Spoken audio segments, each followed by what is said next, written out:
자, 투데이 하디슈 인터뷰 시간입니다.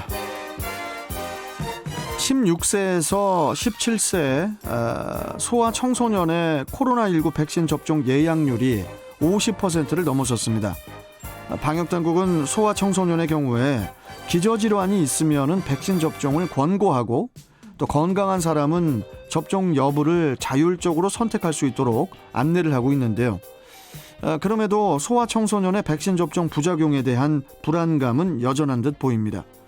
자, 그래서 동인천 길병원 가정의학과 이규래 교수와 함께 좀 관련 내용 좀 나눠보도록 하겠습니다. 자, 이규래 교수님 나와 계시죠? 네, 안녕하세요. 예. 자, 최근 들어서 이 코로나19 신규 확진자 수가 좀처럼 감소하고 있지 않은 그런 모양새인데요. 현재까지의 코로나 상황부터 좀 자세하게 좀 짚어주시죠, 교수님? 네, 최근에 한 2, 3개월 동안은 한 1,000명에서 3,000명 사이에서 박스권 형태를 보이는 그런 추세를 보이고 있습니다. 1,000명에서 3,000명 사이. 아직 그 코로나 위험 속에 사는 가운데 소아 청소년의 백신 예약이 이제 시작이 되었고 또 접종은 그 오는 18일부터 11월 13일까지 이제 접종이 진행이 될 예정인데 물론 선택이라고는 하나 여전히 그 접종을 할지 말지 고민하는 모습을 보이고 있거든요.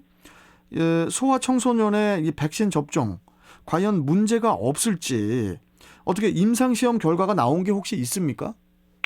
네, 아직 지금은 현재 진행돼서 완전히 밝혀지진 않았고 지금도 이제 임상시험이 진행 중입니다. 근데 최근에 여름에 시작된 한 2,200명을 대상으로 한 그 절반의 11에서 15세 임상실험을 보면 한 반 정도의 실험군에서 거의 100% 예방 효과가 있다고 현재 이제 미리 사전에 중간 보고가 됐고요. 그리고 또 최근에 인도에서 지금 개발하고 있는 코백신이라는 그 주사에서도 비슷한 결과가 나왔다는 게 이번 주 보도에 지금 보도된 자료가 있었습니다. 그렇군요. 그렇다면은 이 화이자하고 이제 모더나 백신에 따라서 임상시험 결과도 좀 다르게 나왔나요? 네, 근데 사실은 비슷할 거라고 보이긴 하지만 모더나 백신에 대한 것은 아직 그 외부에 이제 학문적으로 밝혀진 자료는 아직 없고요. 화이자 같은 경우에는 지금 질병통제센터를 부르는 미국 CDC 자료에 따르면 3주 간격을 놨을 때 아까 말씀드린 것처럼 100%, 그다음 16세 이상에서는 91%의 예방 효과가 보인다고 보고되고 있습니다. 그렇군요. 그 현재 그 해외에서는 어떤 나라들이 소아 청소년을 대상으로 백신 접종을 진행을 하고 있는지 그 접종 현황하고 더불어서 또 이제 나타난 부작용 같은 게 있었다면은 좀 구체적으로 어떤 부작용이 있었는지 이 부분도 좀 짚어주시죠. 사실 공식적으로는 이게 지금 임상 실험이 시작된 지가 얼마 안 됐고 아직도 완전하게 부작용이 뭐다, 효과가 어떻다라는 게 완전히 일단락된 게 아니기 때문에 정확하게 어느 나라에서 어떻게 시행하고 있다는 자료를 말씀드리긴 좀 어렵고요.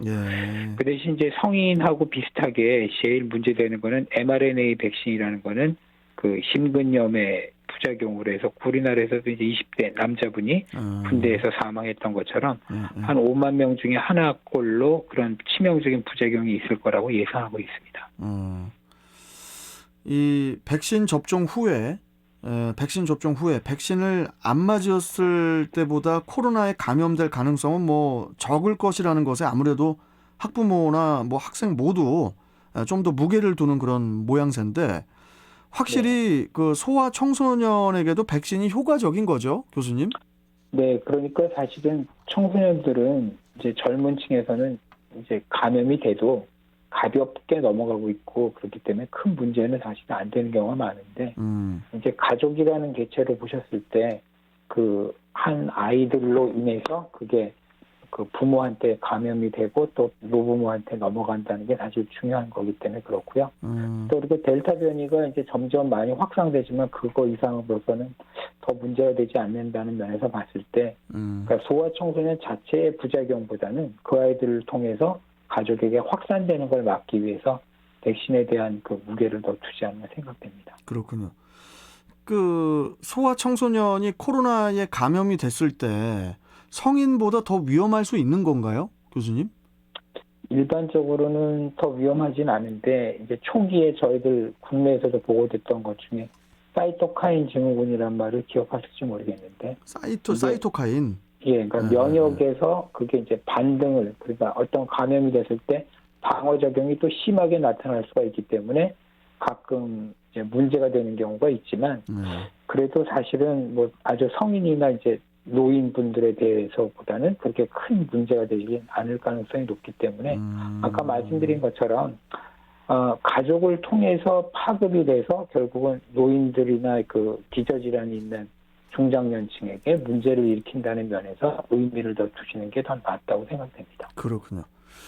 이 방역 당국은 그 기저질환이 있는 청소년일수록 반드시 접종을 받을 것을 권고를 했는데요. 이 권고를 한 이유가 있다면 뭘까요? 이유가?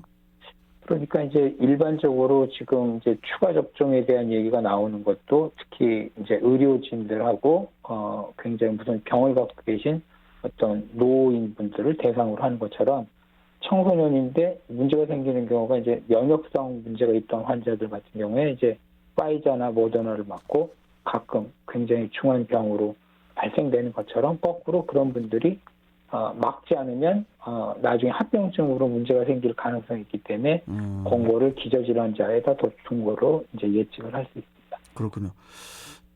그리고 교수님, 임신부 백신 접종 이야기도 좀 잠깐 해볼게요. 지난 8일에 그 임신부의 코로나19 백신 예약이 시작이 된 가운데 접종 여부를 두고 또 임신부들의 고민 또한 깊어지고 있다고 하는데요. 임신부가 그 코로나19에 감염이 될 경우에 어떤 안 좋은 증상들이 나타날 수 있나요? 사실 국내 사례보다는 외국 사례를 더 말씀드리는 게 정확할 것 같아서 해외 사례를 보면 그 이제 이런 파급적으로 만연이 되기 전에는 한 6% 정도가 이제 가임 여성들이 에크모라는 장치를 사용했는데 이번에 확 퍼진 다음에는 한 16세에서 49세 여성들이 32%를 중환자실에서 에크모를 다는 그런 가임 여성들이 많이 발생했다는 게 그만큼 여성 임산부엔 위험성이 있다는 거죠. 네. 자, 그럼에도 불구하고 임신부가 백신 접종을 해야 한다, 지켜봐야 한다. 어느 쪽의 이득이 더 크다고 보십니까?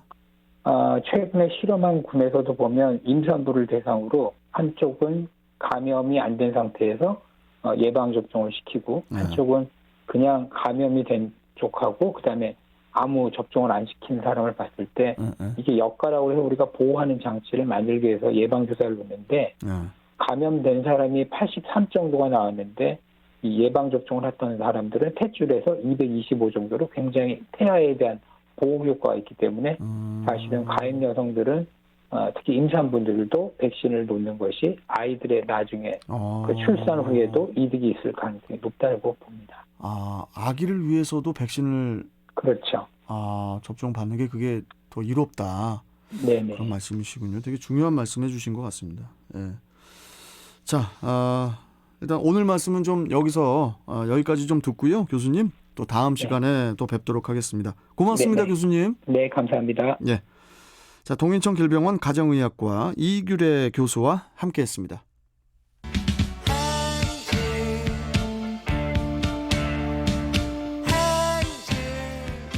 오늘 아침도 힘차게 행진하고 계시죠? 그런데 출근길에 뉴스가 궁금하시다고요? 우리 지역의 이슈와 그 속내를 듣고 싶으시다고요? 육각수의 출발 경인대행진의 채널을 맞춰주세요. 저는 저녁 6시 장수정의 달리는 라디오를 진행하는 MC 장수정입니다. 하는 거야.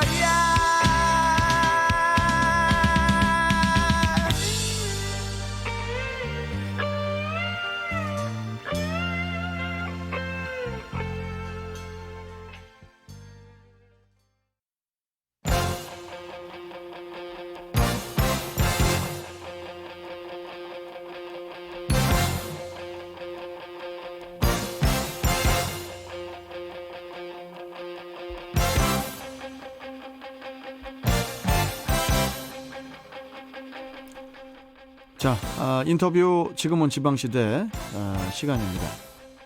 자, 인천시는 작년에 인천을 음악도시로 만들겠다고 선포를 했습니다.